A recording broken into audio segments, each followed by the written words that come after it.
And it's all but finalized, everybody. Truly the heartbreaking side of any roster changes out there or any acquirements out there, not only in CSGO but other esports, has been pretty much finalized by a guy like Cadian as well as FunPlus Phoenix. What we talked about weeks ago was going to be, I would say, a pretty cool acquiring in the CSGO scene, that being a world-renowned League of Legends team, an organization who won Worlds just this past year, was going to enter CSGO with the current Heroic lineup. As you guys probably know and have heard so far, Astralis has taken away one of those Heroic members. I would say fairly so until we know more details. That being S-Tag has now joined Astralis as their permanent 6th member, or will come this July and this summer. As a part of that Heroic deal, though, to be acquired by FunPlus Phoenix, anywhere from $1.6 to $1.8 million to be paid for that entire roster. S-Tag to be included in that deal, and the team was actually offered to play out a year in Flashpoint League as well before they had to pay the initial fee to join the league the following year to reap those extra benefits of being a founding member. Now, with this, though, it's actually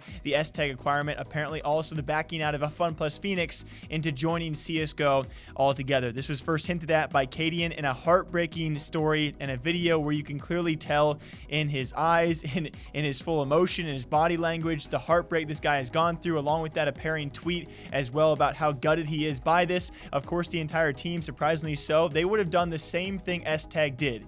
Anyone out there in their right mind is probably going to take an offer from a team and organization like Astralis, but unfortunately so, this probably has cost the team of Heroic not only their deal with FunPlus Phoenix, but also their deal to join the Flashpoint League. Hey everyone, wanted to share a quick update on the situation. We as FPX, Heroic, call us whatever name you want, will not be finishing the first group stage of Flashpoint. Probably just won't be playing the tournament though, let's be real. Yeah, I'm not even sure if this video is ever going to be shared, but at least I'll have something for the memory books, because this is quite stunning. I don't know, me and my teammates are so gutted.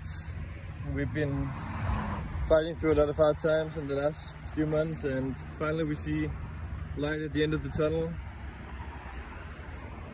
We've been fighting very hard to try and get a spot in one of these 2 franchise leagues, and I mean, we had the spot in the ECL Pro League, which we forfeited because we were told and promised and announced that this was going to happen.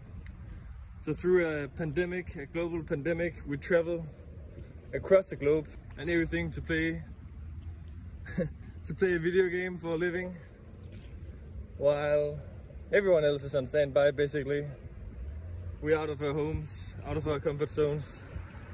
I mean, I don't mind, because you know what, I'm willing to sacrifice everything it takes to do my best and become the best version that me and my team can be under whatever circumstances we're giving.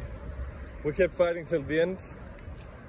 I feel like we did our part to make this work, and I don't know, I'm so gutted, honestly. Like, the sacrifices being made to family and friends to try and be the best you can in a video game, and then at the end of the day you're not allowed to play this video game.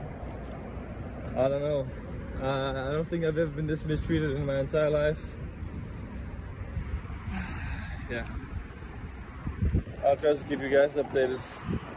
And this comes from a guy who, for the longest time, I would say one of the more notable things he did was be a stand-in and sub player for SK Gaming. A pretty valiant effort he showed there, and especially during his time with both Rogue and especially his dream team to compete for North, and of course the bouncing back and forth between him and MSL, I believe Valde as well. It's sucky. These are certainly the heartbreaking and sucky times that come with the CSGO transition. A guy who has certainly been a ringer. I think a ringer is probably the best word I could use to describe a guy like Cadian. Stand in here, sub in there, short stint here, short stint there. Team's not giving him the long amount of time to actually transition a roster, showing signs of promise and glimmers of hope, you know, throughout sprinkles of his career, and especially as of recently with Heroic, albeit still a rocky roller coaster of a team given the past few months as well. They were certainly a rising team, then I would say a bit stagnant. I think a lot of us could agree on that, and unfortunately so, now one of the biggest deals and opportunities they had to join FunPlus Phoenix, likely with some pretty big salaries along with that buyout, but also a chance to play in Flashpoint League throughout this coronavirus outbreak, which many teams are not even able to compete at all unless you are a part of the 2 biggest leagues right now. And unfortunately so, it seems like Heroic will be left out of competition entirely. monetarily and a gigantic deal because Astralis wanted S-Tag and FunPlus Phoenix, they wanted him a part of the deal as well. A super sucky flip side of the things that we don't really talk about here on the channel, and it's just heartbreaking to happen to a guy like Casper or a guy like Cadian time and time again. We will see how Heroic bounces back. If you guys have seen FunPlus Phoenix so far, if you check their Twitter to kind of coincide with what Cadian did say, they've deleted every single tweet and announcement so far or hint at a potential CSGO signing, and it seems that deal is off the books.